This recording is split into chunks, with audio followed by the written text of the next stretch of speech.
Olá pessoal, bom dia, boa tarde, boa noite. Hoje já deve ser boa tarde ou boa noite, não sei que hora que vocês estão fazendo, mas estamos hoje aí para a nossa última aula de doenças infecciosas, na parte teórica e de tudo, finalizamos mais um semestre, né pessoal? Hoje, pelo tema, vocês estão vendo onde eu estou aqui e a quantidade que tem, né? Olha quantos aqui. Olha que tantão de gato aqui. Tem gente que gostaria de ter esse tantão em casa, né? E tem muita gente, se der bobeira, que tem, né? É tipo a louca dos gatos que eu já havia mostrado para vocês há um tempo atrás. Mas, como vocês já sabem, falando dessa gataiada aqui, o que a gente vai falar hoje, então? De doenças que envolvem os gatos. Hoje nós vamos falar de duas coisas bem interessantes. Vamos lá, então. Nós vamos falar então, pessoal, de duas doenças. Serão, no caso, a peritonite infecciosa felina, a famosa PIF, e o complexo respiratório felino, que ele envolve três doenças, mas nós vamos falar de duas hoje que têm uma similaridade muito grande nos seus sinais clínicos, nas suas alterações e tudo mais. Beleza? Então vamos começar então falando do PIF.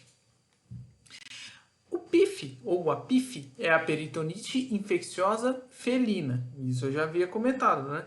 É uma doença imunomediada fatal, na maioria das vezes. Sinceramente, eu nunca vi um gato vivo com PIF.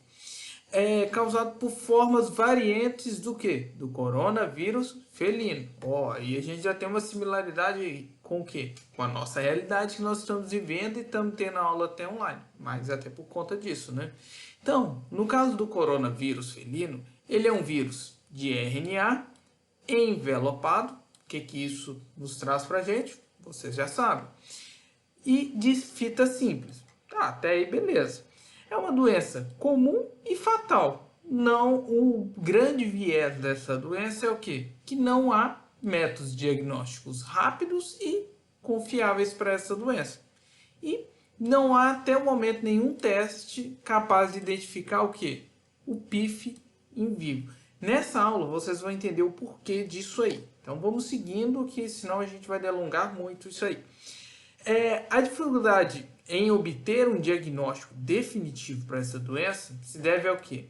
Os sinais clínicos são inespecíficos, não é nenhum sinal assim claramente que você fala, não, esse gato está com PIF. É o sinal patognomônico que esse animal está com PIF. Não temos isso nessa doença, e esse é um grande viés. Outro viés que nós temos é o quê? Ausências de alterações hematológicas e bioquímicas, ou seja, nas análises clínicas ali, características que possam o quê? Indicar essa doença. São também o quê? Inespecíficos. Esse é um grande problema. E outro problema também é o quê? A baixa sensibilidade e especificidade do teste diagnóstico. Se a gente tem uma baixa especificidade e uma baixa sensibilidade, o que vai acontecer? Nós não vamos ter resultados o quê? Confiáveis. Vamos ter falso positivo, falso negativo e assim vai, entenderam? E geralmente, pessoal, a expectativa de vida dos gatos infectados gira em torno de 2 a 5 semanas. Imagina, dá tempo de eu fazer um tantão de exame nesse bicho em vivo? Em 2, 5 semanas? 2 semanas talvez dá, mas é complicado, né? Imagina, até sair o resultado e você iniciar um tratamento, é bem complicado. Então vamos seguir. O coronavírus felino, então, como eu já havia comentado com vocês, ele é um vírus de RNA envelopado. Isso já dá uma característica que ele é o quê? Sensível, é um vírus frágil e de fita simples. Aqui temos até a imagem bonitinho aqui, ó. Nesse vírus, ele vai apresentar, ele é da família Coronaviridae, igual o coronavírus nosso aí que está circulando, e da ordem Nidoviralis. Mas isso aí não vem ao caso, isso é coisa que vocês viram no semestre passado. Esse vírus, ele vai ter 4 proteínas estruturais ali principais, que são elas. Deixa eu apagar aqui para ficar mais fácil. A de espículas, ou spike, aqui, bonitinho. A de membrana, ou M, do núcleo capsídeo, ou N, do envelope e do beleza? O vírus ele pode permanecer viável por mais de 7 semanas em locais de baixa umidade. Mas temos que lembrar que é um vírus o quê? Envelopado. Logo, ele não tem uma resistência tão grande ao ambiente. Por isso, se ele tem uma baixa umidade ali, está uma temperatura controlada, ele vive. Fora isso, não. E muitas vezes sendo transmitido através de fomites. Esse é um grande viés dessa doença. Esse coronavírus felino, ele é dividido em 2 biotipos, sendo que o mais comum deles é o quê? O tipo 1, diferindo a diferença que vai ter entre o tipo 1 e o tipo 2 é a proteína S, que é o quê? A espícula dele ali onde tem a aderência no hospedeiro. E é um vírus o quê? Dificilmente de cultivar esse vírus em meio de cultivo viral, né? O tipo 2 já é menos comum, se ele é o que? Resultante da recombinação do tipo 1 com o coronavírus canino. E ambos os biotipos, eles podem causar o que? A PIF. Beleza? Isso aí é bem simples. Essa doença é uma infecção comum, principalmente de animais provenientes de quê? De aglomerações dessa maneira. Entenderam? Vamos colocar então, nos animais que estão aglomerados dessa maneira assim, 90% deles vão apresentar o vírus da peritonite infecciosa canina, felina, desculpa. E se ele tem a vida livre, só 50% vai apresentar esse vírus. Por quê? Isso vocês vão entender também, né? Só que desses 90% desses animais que estão com o vírus, ou desses 50 aqui, apenas 5 a 10% vão desenvolver a doença clínica, que é essa peritonite tal de Takuja aí, né? A prevalência, ou seja, para ter essas alterações e tal, vai ter a variação dos animais e do ambiente. Algumas características como de idade, imunocompetência desse animal e até mesmo a raça podem o que? Propiciar o caso da doença clínica. Joia até aí? Então, algumas raças são comuns de ter essa... que são sensíveis a esse vírus, podendo ter o que? A doença clínica. Por exemplo, é o persa, esse bonitinho da cara amassada que eu sempre esqueço o nome com vocês. O sagrado da Birmânia, que para mim é tipo esse aqui. O ragdoll, o bengal. Esse aqui que é feio pra caramba, mas é diferente, que é esse tal de Rex, é não sei o que, Rex. O abissínio, que parece um pinche em forma de gato. E, por último, o himalaio, que para mim esses 3 aqui são tudo a mesma família, tudo a mesma laia. Tudo parecido, né? Esse de cima aqui é até bonitão. Esse aqui eu já atendi alguns casos dele com diabetes. Eu acho que ele tem até uma sensibilidade para casos endócrinos também, esse gato. E esse bonitinho aqui parecendo um pinche, eu já nunca vi dele também não. Mas são o quê? Raças susceptíveis ao vírus e com probabilidade de ter a doença clínica. Beleza? São algumas dessas características. Então, vamos seguindo aí, pessoal. Então, dos casos que nós temos PIF, 70% tem menos de 1 ano. Ou seja, os animais mais jovens são mais susceptíveis devido ao seu imunocomprometimento, porque eles têm uma baixa imunidade comparado com os demais. Mas também animais com mais de 17 anos também têm uma alta incidência da PIF, seja pelos mesmos motivos que acarretam o quê? A um imunocomprometimento desse animal. Ele vai ficar imunoincompetente. Aí o vírus que estava lá quietinho pode sobressair. Beleza? Alguns motivos, como co-infecções, procedimentos estressantes, tipo anestesiou o animal, operou o animal, colocar o animal em um ambiente inóspito para ele ali, isso tudo é o que? Pode alterar o seu status imunológico ali, predispondo o quê? A peritonite infecciosa felina. Joia? Como as fezes são a maior fonte de infecção desse vírus, a transmissão é orofecal. Aí, por que esses animais aqui são mais susceptíveis?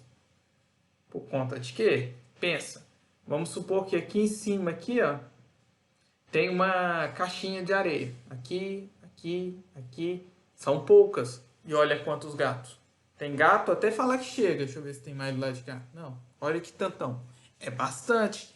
Então, a chance de transmitir orofecal, um vai na liteira lá para defecar e tal, tinha resquício do outro. Logo, essa infecção é bem mais rápida.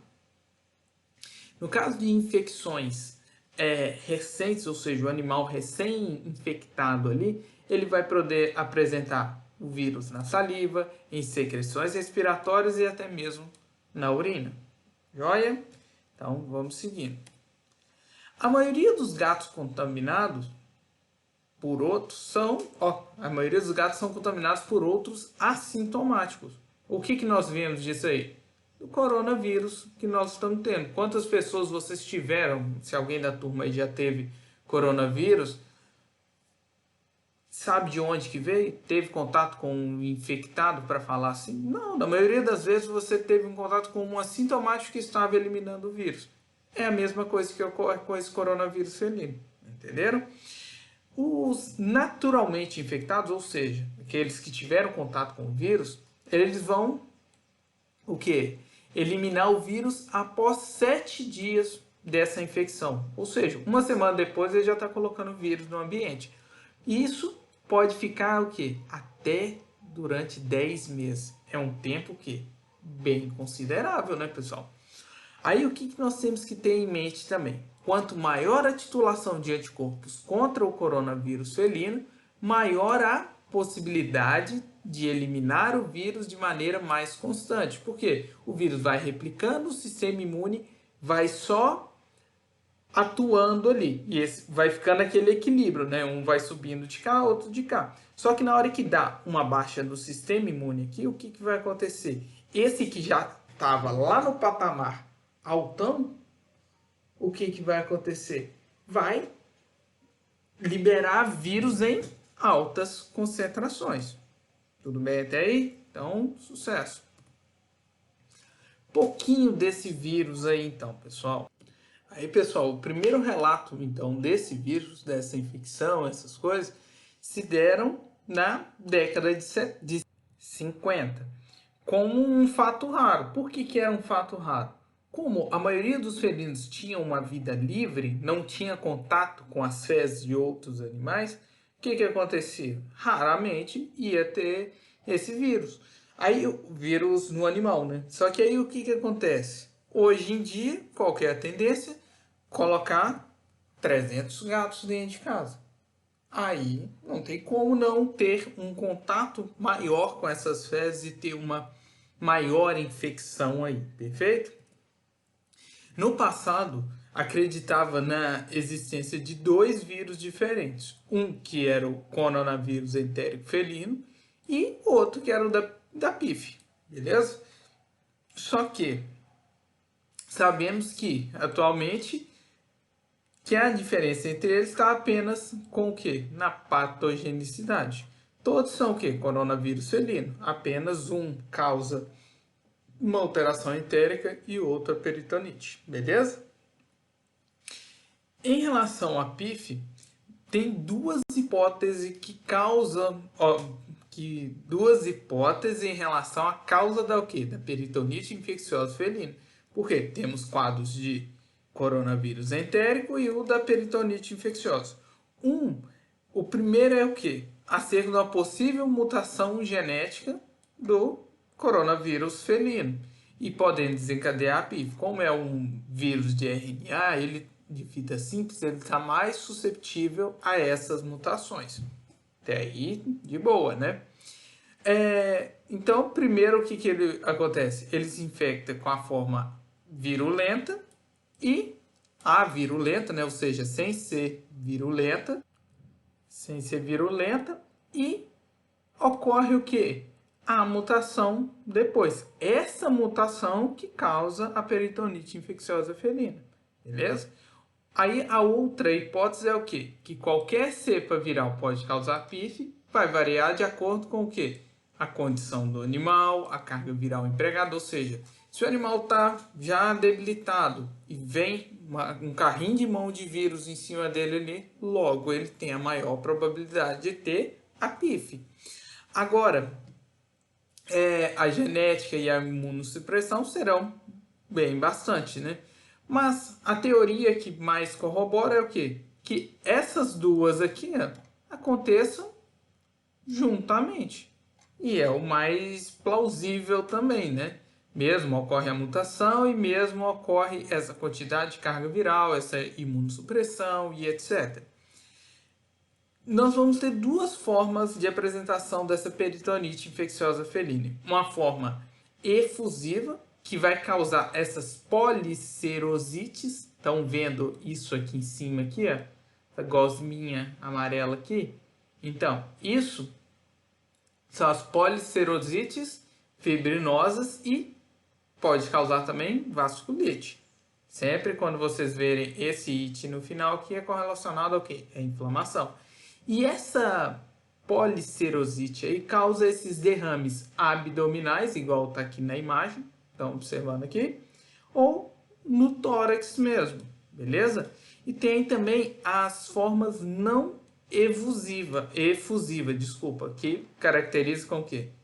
80% das vezes. Essa vai ser caracterizada pela formação de granulomas. Vocês conseguem ver nessa alça intestinal alguns granulomas aqui, ó? Conseguiram observar? Então, esses granulomas aí são caracterizados, são da forma não efusiva. E isso vai colocar em vários órgãos e tem uma evolução mais lenta. Joia? E pode acontecer também das duas maneiras, tanto a forma efusiva quanto a forma não efusiva, sendo uma forma o quê? Mista. Que é até o caso dessa imagem. Nós temos a efusão e a forma granulomatosa ali. Perfeito? Então, como eu havia comentado, a PIF ela se desenvolve a partir da mutação de uma região do coronavírus. Essa é uma das principais hipóteses, né? O que vai ocorrer então? Isso vai alterar a estrutura da superfície do vírus, possibilitando que ele seja fagocitado pelos macrófagos e posteriormente ele tem uma ligação com os ribossomos lá dentro desse macrófago, iniciando assim a replicação viral dentro do macrófago, através dos ribossomos ali. Olha que viagem que é isso aí.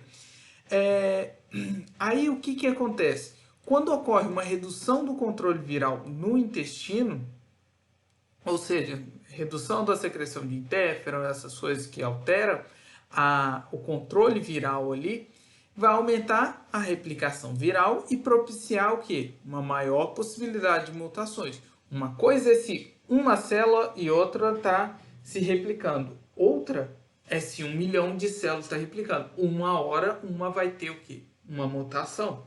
Entenderam? E essa mutação que tem viral, aí pode o quê? Ocasionar a PIF.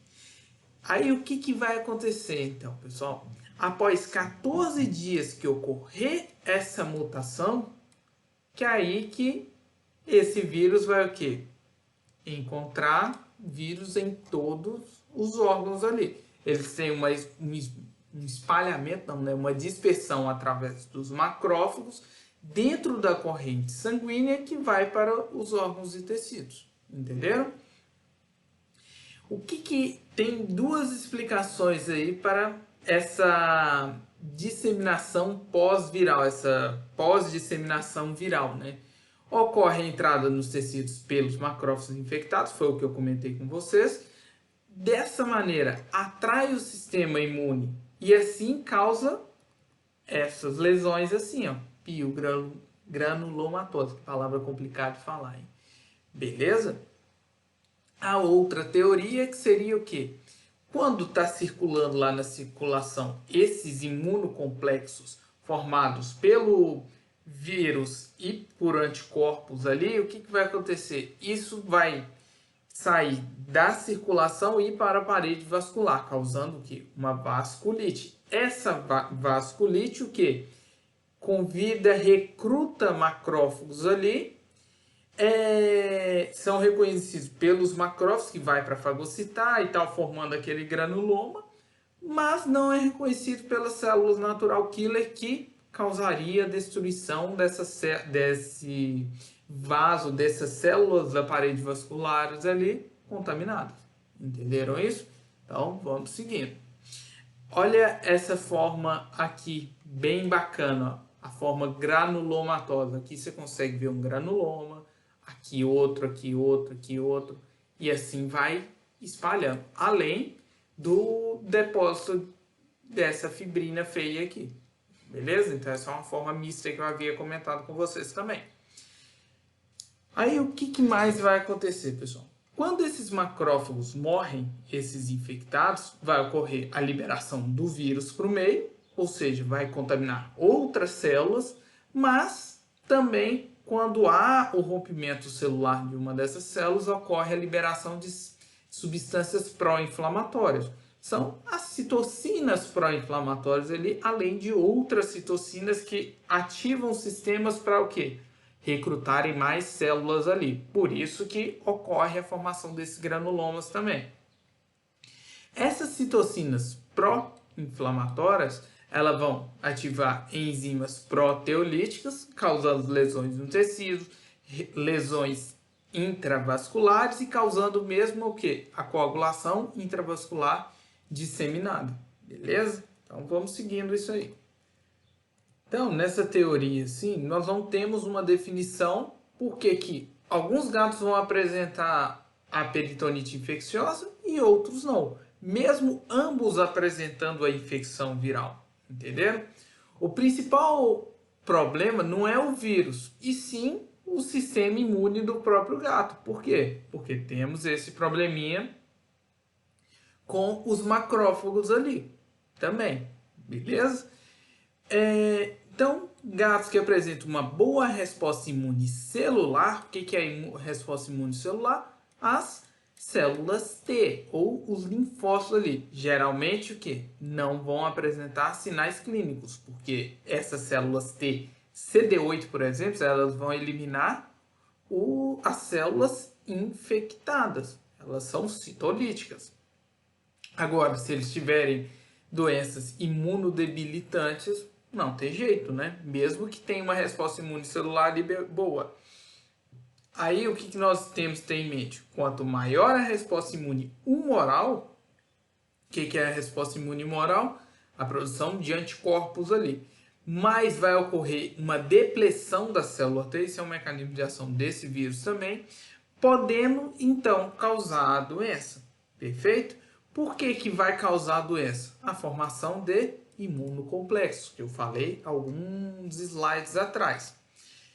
Vamos agora para os sinais clínicos dessa doença. Aí que é o ó do borogodó, pessoal. Porque pensa comigo, essa doença não tem sinais clínicos patognomônicos, são sinais clínicos bem inespecíficos.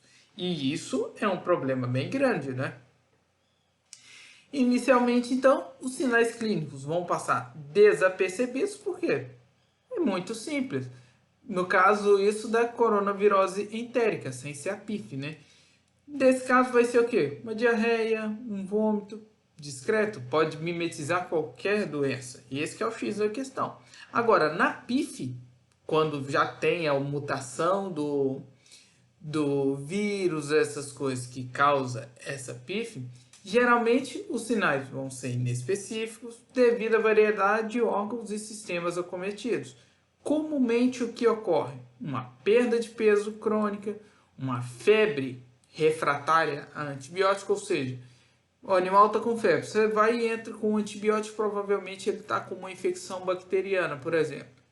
É como se você estivesse injetando água nesse animal, entenderam?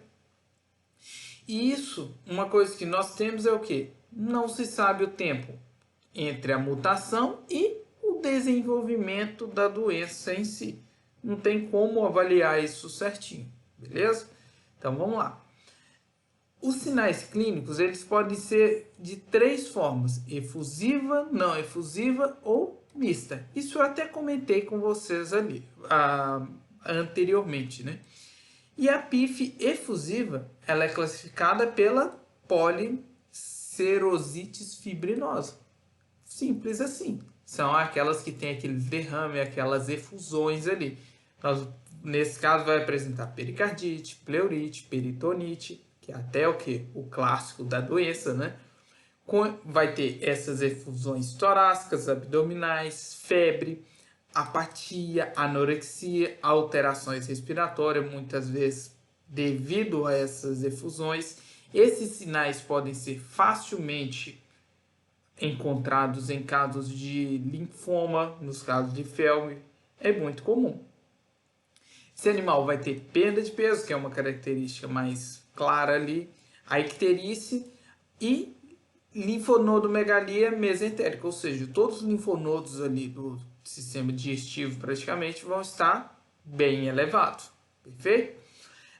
A PIF, no caso dela sendo não efusiva, ela já vai ser caracterizada por lesões granulomatosas em diversos órgãos, além dos sinais anteriores que eu comentei com vocês. E a mista vai apresentar os 2 sinais. Olhem essa imagem aqui, ó.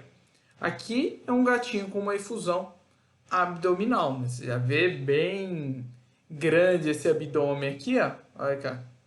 E aqui nessa imagem, nas setinhas pretas aqui que vocês estão observando, nós temos o que? Os granulomas formados aonde? No rim. Como eu falei, vai ter, no caso, alterações inerentes a uma alteração renal. Mas até você chegar no diagnóstico que era uma PIF, provavelmente esse animal já veio até a óbito. Perfeito? Então, seguindo. E no caso dessas imagens aqui, ó, o que nós temos? Olha o tamanho desse rim e o tamanho desse aqui. Também apresentando o quê? Uma glomerulonefrite. Não, glomerulonefrite. Um piogranuloma renal nesse caso. Perfeito? Olha quantos granulomas formados aqui, né? Bastante. Vamos seguindo. O diagnóstico da PIF, ele é complexo e controverso. Por quê? Ele é muito inespecífico até demais, né? Dos sinais clínicos até o hematológico. Por exemplo, se ele está acometendo o fígado, vai ter alterações parecendo com alterações hepáticas. Está no rim, renais. Não é nenhum sinal que patognomônico. Ele não envolve apenas um sistema. Ele é uma alteração sistêmica mesmo. Ela comete em todos os órgãos aí praticamente. Nós não temos o que? Exames confirmatórios não invasivos. Pode-se utilizar o que? Principalmente dos gatos que estão sem efusões, da forma não efusiva, que é 80% dos casos. Nas formas efusivas, pode o que? Avaliar essa efusão ali, mas muitas vezes ela mimetiza, por exemplo, de um linfoma, de um felve, uma efusão pleural, uma efusão abdominal causada por uma neoplasia. Isso tudo tem que ser avaliado, não é nenhum sinal que patognomônico. Esse que é o problema. E o ideal é que isso seja avaliado logo no início, por quê? Quanto tempo que é de vida esse sinais? 2 a 3 semanas, 2 a 6 semanas, se eu não me engano. É bem pouco, né?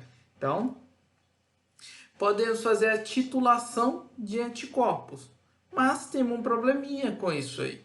Os animais, muitas vezes, eles apresentam esse vírus já, porque já tiveram contato, mas são assintomáticos, não têm a doença. Ou seja, não é tão de grande valia termos essa titulação de anticorpos aí. A realização do PCR, que eu já falei com vocês em diversas doenças, que é joia. Nesse caso não é tanto, porque muitas vezes o animal tem o vírus circulante, mas não é o vírus o quê? Mutado. Que não sofreu mutação. Não temos ainda exames de PCR que identificam o quê? O vírus pós-mutação. Se fosse aí era batata, era fácil, né? Agora, o histopatológico seria a técnica mais apropriada para chegar no diagnóstico definitivo. Só que qual que é o problema disso? É realizado geralmente pós-mortem. Ou seja, Só depois que o animal morre que conseguimos fechar o diagnóstico. Isso é o que mais acontece na PIF, pessoal. Vai falar, é fácil. Não é. Ah, mas fulano de tal falou que é PIF, é batata. Não tem nenhum diagnóstico que é confirmatório para PIF em vivo, que não traga nenhum dano para esse animal. Tudo bem? Então vamos seguindo. Olha esse organograma aqui em relação à doença, né? O que nós temos aqui? Deixa eu pegar devagarinho aqui que é mais fácil. Então, o animal tem histórico e manifestações clínicas o quê? Sugestivas de PIF. O que ele vai ter então? Ele pode ter uma efusão presente ali. Aí, se ele tem essa efusão abdominal, torácica ou pericárdica, vamos para cá. Análise desse líquido ali. Se ele tem proteínas menor que 30, relação albumina-globulina maior que 0,81 e tal, predominância de linfócitos, teste de Rivalta negativo, que é uma forma também de testar. Vamos pensar em outra coisa aí, beleza? Agora, se ele tem essa proteína, uma alta proteína nesse líquido, uma relação albumina-globulina menor que 0,8, predominância de células o quê? Inflamatórias, neutrófilos e macrófagos, e esse teste de Rivalta positivo, opa, aí está mais sugestivo, né? Aí o que nós fazemos? Detecção de antígeno em macrófago. Localizou antígeno dentro desse macrófago? Beleza? Positivo. Não localizou? Repete. Se negativo, pesquisa outra coisa. Se positivo, é PIF. Opa, é PIF. É tranquilo, né? Agora, isso aqui quando é a forma efusiva. Forma efusiva, 20% dos casos, eu comentei com vocês. Agora, da não efusiva, o que vai acontecer? Faz uma titulação de anticorpos. Se ela é baixa, intermediária ou até mesmo ausente ali para anticorpos para o coronavírus felino, fazemos o quê? PCR. PCR negativo, pesquisa outra coisa. PCR positivo, igual tá aqui, ó. O que eu vou fazer? Vou realizar a biópsia dos órgãos acometidos, se possível, que a maioria das vezes são grandes proporções desses órgãos acometidos, né? E a mesma coisa se tem a titulação de anticorpos alta, fazemos a biópsia, joia? O histopatológico, depois disso aí, ele confirma a PIF, se confirmou, vai para onde? Para tratamento paliativo ou eutanasiado. Aí é tranquilo. Não confirmou ali no histopatológico, faz a imunohistoquímica. Deu positiva, é PIF, não tem dúvida. Se negativo, procura outras coisas. Esse organograma é bem simples para chegarmos o quê? Na possibilidade de PIF. Mas isso aqui, ó, não é simples assim de fazer. Igual tá aqui, ó. Se possível. Se não dá, paciência. Aí eu já colocaria aqui, ó, procura outras coisas ou evolui para cá. Entenderam? Então vamos seguindo isso aí. O tratamento, como é uma doença praticamente fatal, é difícil, não tem como fazer alguma coisa. A maioria dos tratamentos atuais são para quê? Retardar a evolução dessa doença. A maioria das vezes, um tratamento suporte com uma prerrogativa de quê? Tentar restabelecer o quê? O sistema imune desse animal. Joia? Bem tranquilo, né? O prognóstico, então, desses animais, ele é o quê? Extremamente desfavorável. A partir do momento que você chegou num PIF confirmado, olha aqui, o que a maioria das vezes vai trazer? Tratamento paliativo. Joia? Sendo que a vida média desses animais positivos ali são de 10 dias. Muitas vezes a eutanásia é recomendado mesmo. Os animais que nos primeiros dias ali não respondeu a nada do tratamento indicado, já tem o que? A indicação para realizar a eutanásia desse animal, a famosa alta celestial. Beleza? Então vamos seguir. Para prevenir isso aí, como eu havia comentado com vocês, aqui nesse conglomerado de gatos aqui, qual que é o principal viés? É as liteiras. Temos que sempre o quê? Manter a caixinha de areia desse animal limpa. Uma das recomendações é para cada um animal que você tem, a cada N animais, você tem N mais uma liteira ali. E em teoria você tem que manter essas caixas limpas, higienizadas ali, porque a principal forma de contaminação é orofecal. Beleza? Então, essa é uma das boas maneiras. O uso de vacinas é bem controverso. Eles estavam utilizando vacinas lá nos Estados Unidos, vacinas recombinantes. Só que qual o problema disso?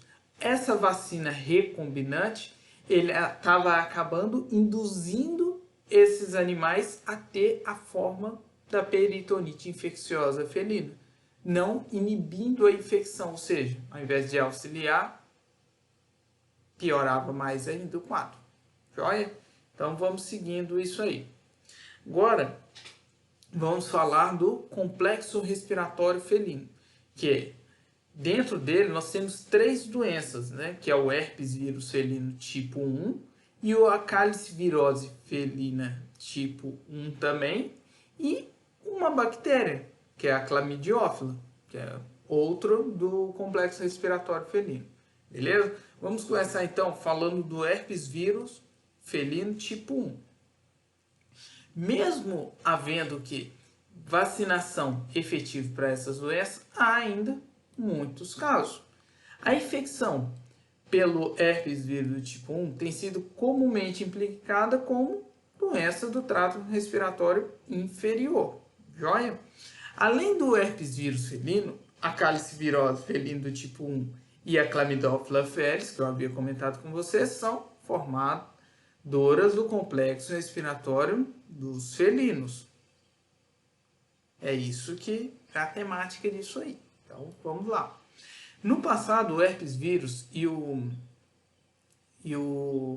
a calicivirose eram frequentemente iguais ali. Ó. Tipo assim, se o gato tem um, tem o outro também. Era pareado os dois ali.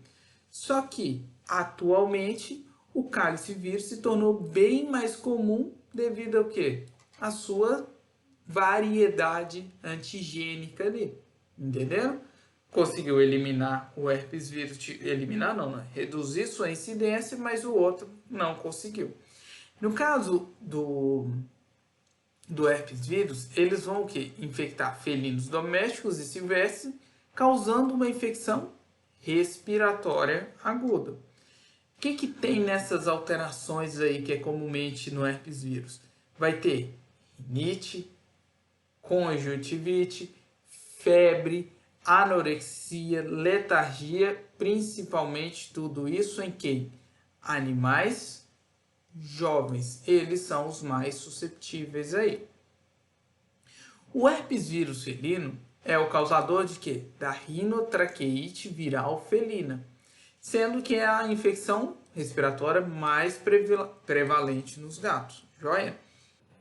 Este vírus, ele é o quê? É um alfa herpes vírus, quase que eu falei um arroba, mas é um alfa herpes vírus típico. Ele vai ter um DNA de fita dupla e envelope lipoproteico e glicoproteico. Ou seja, se tem isso aqui, o que ele já é?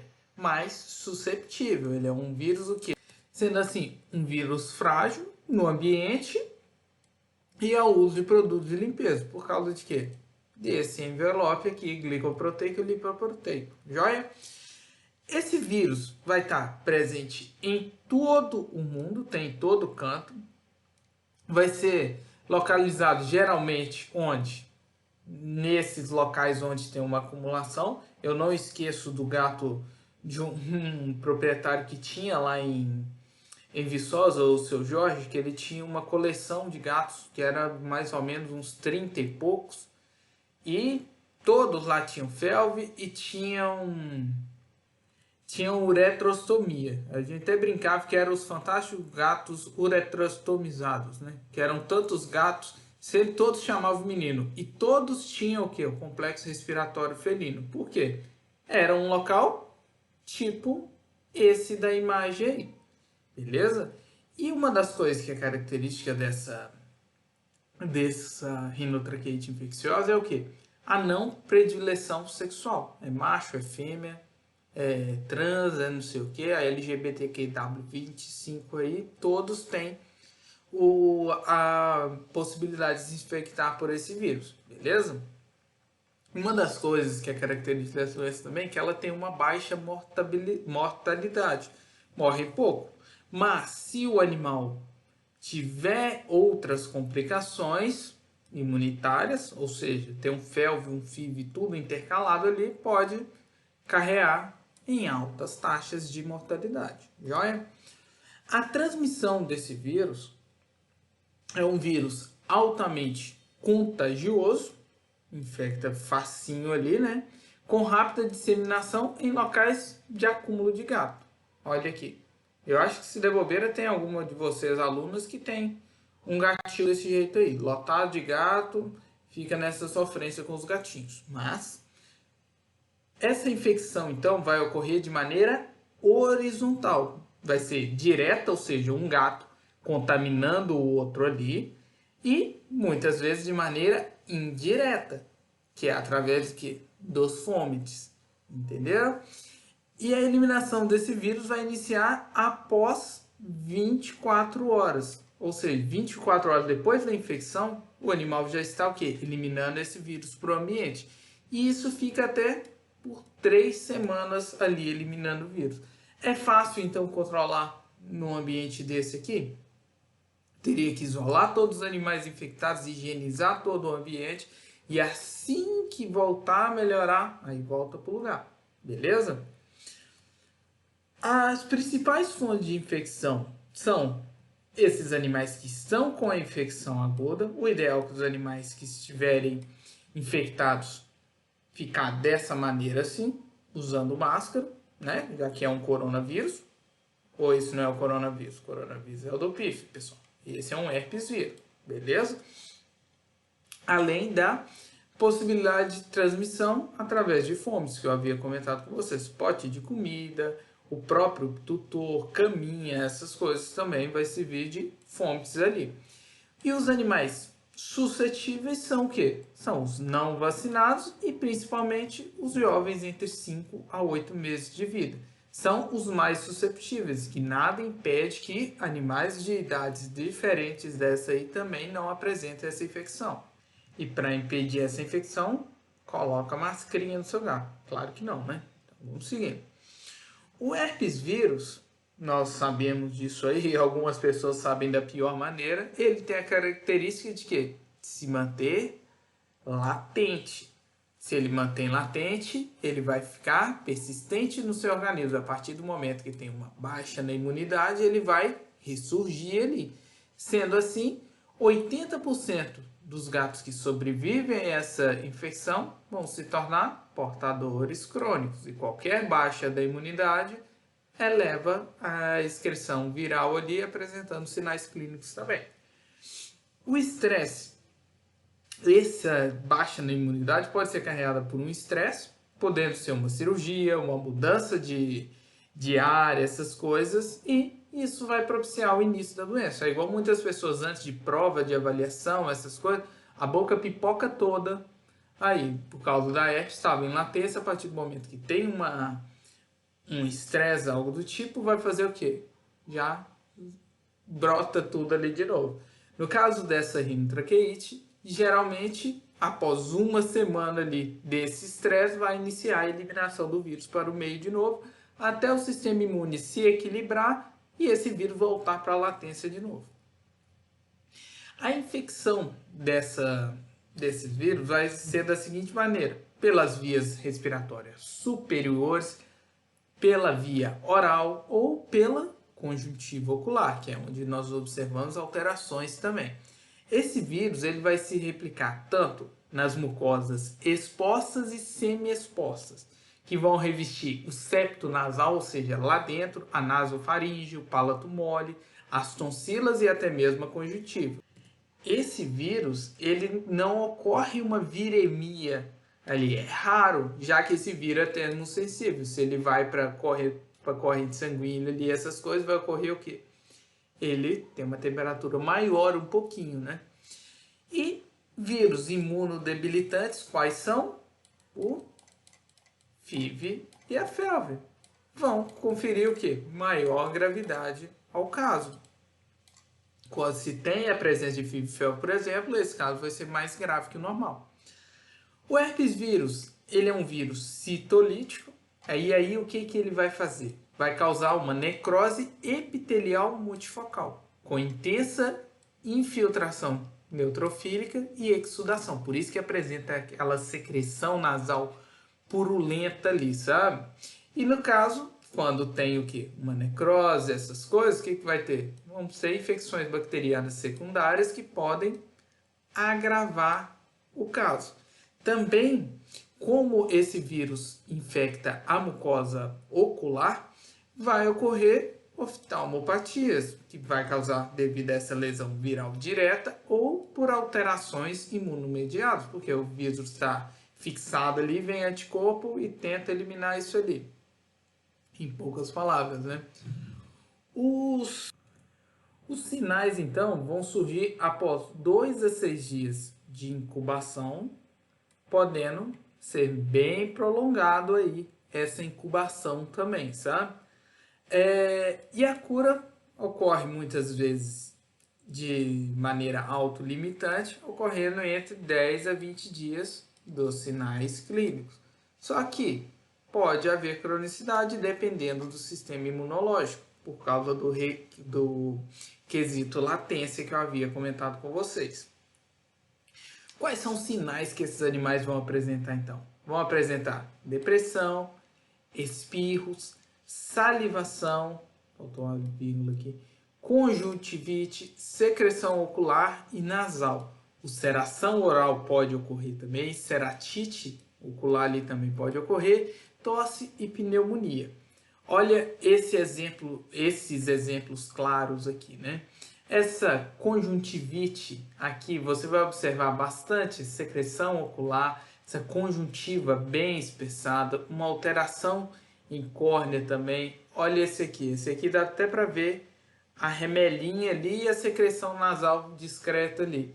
E isso é comum em todos esses animais. E uma característica comum desses animais que eu mostrei para vocês é o quê? São animais jovens, que eu já havia comentado também.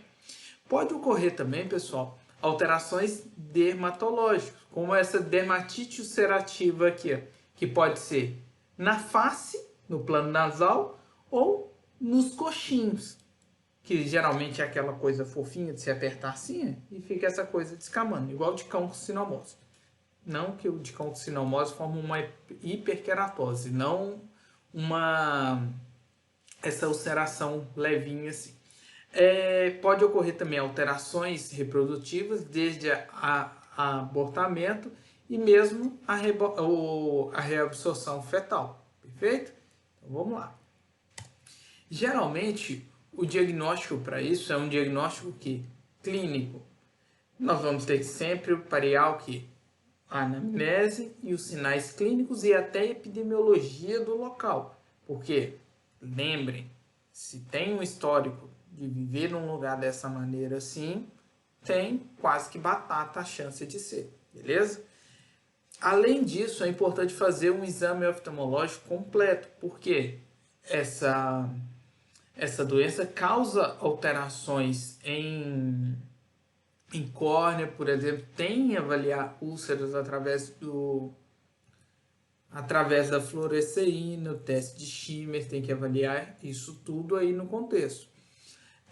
Pode-se utilizar também testes para pesquisa do antígeno, como por exemplo a imunofluorescência, o PCR, nesse caso já é mais útil, e os testes sorológicos eles devem ser realizados com muita cautela. Por quê? Sorológico é para identificar anticorpos ali. Se esse animal é vacinado, vou ter algum crédito nesse exame para fazer? Não, porque o animal já era vacinado, então provavelmente ele vai ter uma titulação de anticorpos considerável. Perfeito? Então vamos lá. O tratamento. O tratamento vai depender dos sinais clínicos que esse animal apresentar. Se o animal está com alterações oftalmológicas, vamos corrigir aquilo ali. Ele está com uma ceratoconjuntivite seca, placa hemomimética. Ele está com uma infecção bacteriana ocular, é antibiótico, e assim vai. É importante, muitas vezes, realizar a fluidoterapia, com a maneira de ter uma reposição hidroeletrolítica nesses animais, porque devido à anorexia, apatia, essas coisas podem não estar ingerindo líquido normalmente. Devido às infecções secundárias, a antibioterapia também é recomendada, mas variado de caso para caso, não temos um tratamento viral específico. Nesses casos, o prognóstico é bem animador, já que muitas vezes a mortalidade é o quê? Bem baixa. Tudo vai depender também do sistema imune desse animal. Agora, animais com processos crônicos, ou seja, que é uma característica do herpes vírus ali, a latência, tem um prognóstico bom em relação à vida, ele vai viver. Mas para zerar esse vírus ali, já é um prognóstico ruim, beleza? Então, a cura ali já não tem. Para prevenir, o que nós podemos realizar? A vacinação, o manejo higiênico sanitário, evitando que essas aglomerações dessa maneira. Mas é bonitinho, é fofinho, tantão de gato. Evite isso aí. Tem que fazer o quê? Identificar os animais portadores, aqueles que estão latentes ali, e isolá-los. Não é bem simples assim? E também reduzir essa população de gatos aqui, ó. Deixar só um assim, ó. Esse aqui tá certinho, ó. Que ele tá o quê? Respeitando o distanciamento social aqui, ó. Ou então ele deve ter peidado e a galera afastou. É o que acontece, né? Mas,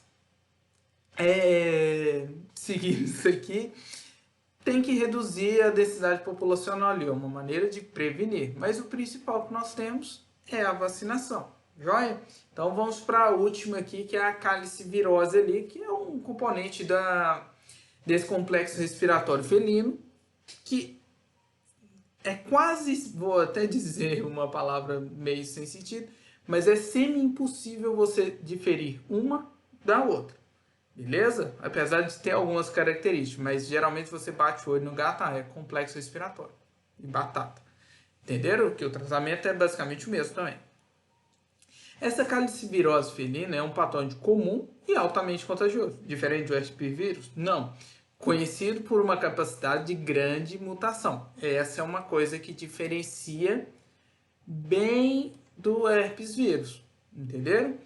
Junto com o herpes vírus, ele é causador de quê? De alterações respiratórias no sistema respiratório superior dos felinos, podendo também causar claudicação e pneumonia. Olha para vocês verem.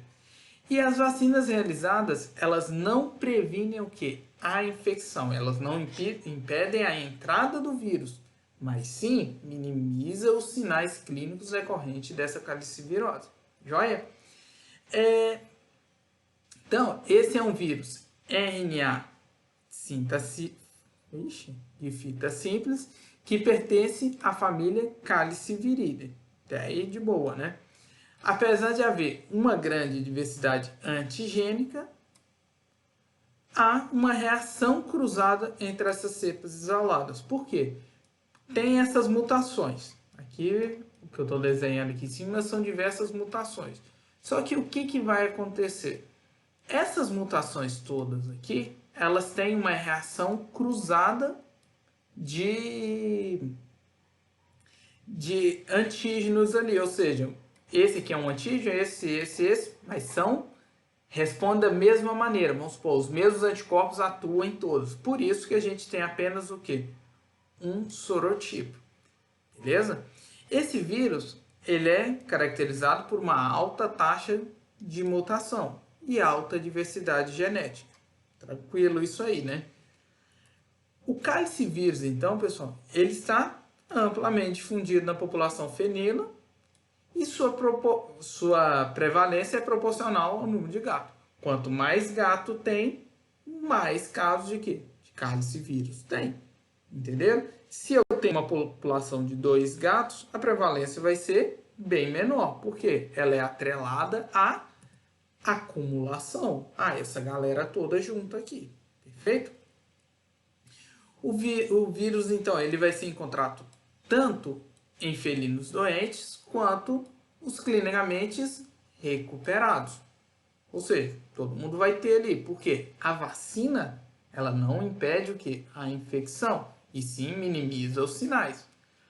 Esse vírus, então, ele vai ser eliminado da mesma maneira do herpes vírus, secreções do sistema respiratório, saliva, essas coisas. Só que, diferente do herpes vírus, ele também pode ser encontrado nas fezes, no sangue e na urina desses infectados. Qual vírus que também tinha nas fezes, que nós já falamos, é o coronavírus felino. Não há reservatórios ou hospedeiros intermediários que a transmissão. E outra coisa, nesse vírus então não tem o reservatório ou hospedeiro intermediário e não há transmissão que vertical, ou seja, de mãe para filho ali durante a gestação. A resposta imune terá pouca ação sobre a infecção e só nos sinais clínicos. Eu vou redobrar isso aí para vocês lembrarem. Devido ao grande número de cepas, porque tem muita mutação, vai ter uma variedade de sinais clínicos para se observar, né? Os sinais clínicos vão surgir após uma incubação de 2 a 10 dias, caracterizando pelo quê? Úlceras orais e gengivites crônicas. Olha essa gengiva desse animal aqui. Olha essa língua toda ulcerada desse gatinho aqui. Estão observando essa alteração aqui? Então, olha essa imagem aqui, ela tá mais bonita para ver essas ulcerações aqui. Aqui, aqui. Junto com essas ulcerações, com essa gengivite crônica, o que esses animais podem apresentar? Halitose, cialorreia, tudo decorrente a essas alterações na cavidade oral. Agora vamos para patogênese, já estamos quase finalizando essa aula gigante aí, pessoal. Infecta e replica da mesma maneira do herpes vírus, ou seja, entra pela boca, pelo nariz e mucosa ocular ali, se replica na orofaringe, nas tonsilas, a mesma coisa. 3 a 4 dias vai ocorrer a viremia dessa infecção, isso não ocorre nos herpes vírus, lembrando, e pode ocorrer disseminação para vários tecidos corporais. Isso já justifica o quê? Encontrar nas fezes, na urina, entenderam? Esse vírus, então, ele induz a necrose das células epiteliais e a formação de vesículas. Quando tem essa necrose, sabe quando a gente queima num lugar que forma uma bolinha? Tipo aquilo. E isso ocorre na língua ali e em outros locais, mas quando ela rompe essas vesículas, essa bolinha aqui, produz essas alterações na cavidade oral. A patogênese assim, sistêmica, que após essa viremia, é bem incerta, bem inconclusiva. Por isso que eu nem vou entrar em detalhes com vocês. Em relação a diagnóstico, tratamento e a prevenção, pessoal, é semelhante ao que é feito com o herpes vírus. Ou seja, reduzir a população do gatil, evitar essa galera toda aqui, vacinação, utilizar também distanciamento, isolar os animais, limpar o ambiente, isso tudo junto ali. Isolando esse animal, então, ele não vai ter a chance de ter essa infecção, igual nós temos nessa galera toda aqui. Mas o principal que vocês têm que lembrar é a respeito de o quê? Da vacinação, seja a vacinação V3, a V4, que é o caso dessa vacina que eu coloquei aqui, e tomar os cuidados higiênicos sanitários, de isolamento do animal, de tudo ao certo ali desse animal. Evitar o que? O contato com animais errantes, principalmente animais oriundos de locais com grande acumulação de felinos. Igual esse aqui, ó, tá de boa, mas tem que evitar essa contaminação e esse aglomeração de felinos ali, beleza? Então, finalizando aqui, na próxima aula é a avaliação, você sabe muito bem. O que fica agora é o até breve, já que essa é a última aula nossa ao vivo não, né? Gravada aqui. E aquele abraço para vocês, até breve, para não perder o costume. Dê o like aqui e siga o canal aqui em cima. Joia? Até mais!